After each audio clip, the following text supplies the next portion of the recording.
Искренние объятия и поцелуи, слова восхищения и благодарности, памятные подарки и цветы. В этот вечер все в адрес легендарной женщины Ремзие Бакал.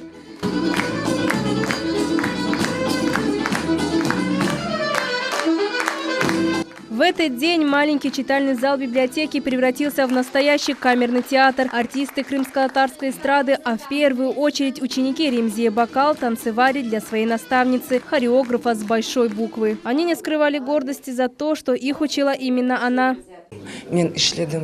Я работала с Ремзие Бакал. Я очень горжусь, что знакома с ней. Она по правде мать крымско-татарского танца.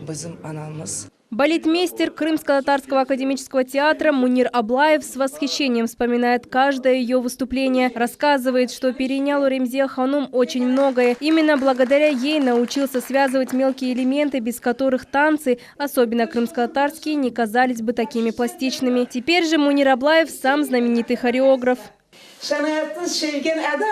Человек, который любит сцену, любит ее больше всего на свете, даже больше своей семьи. Поэтому не нужно обижать творческих людей, людей сцены. К ним нужно находить подход и беречь их.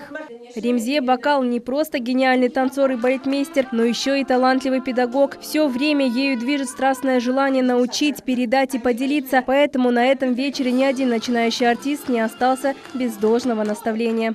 Как работать надо, сыночка? Да и не с кем. Ты великолепный выдержка танца. Ты культурно танцуешь на сцене.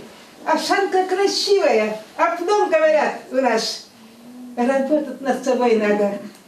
В ходе встречи прошла презентация книги Ремзие Бакал «С танцем по жизни». Изучать ученика, его сильные и слабые стороны, разрабатывать для него индивидуальные задания и корректировки, выстраивать с ним тонкую связь и находить общие идеи. А еще история легендарного ансамбля «Хайтарма», трудности крымско-татарских артистов в годы войны, депортации и жизни на чужбине. Обо всем этом можно узнать из книги народной артистки Таджикистана. Наджия Исаева, Рамазан Алибапов, телеканал Миллет.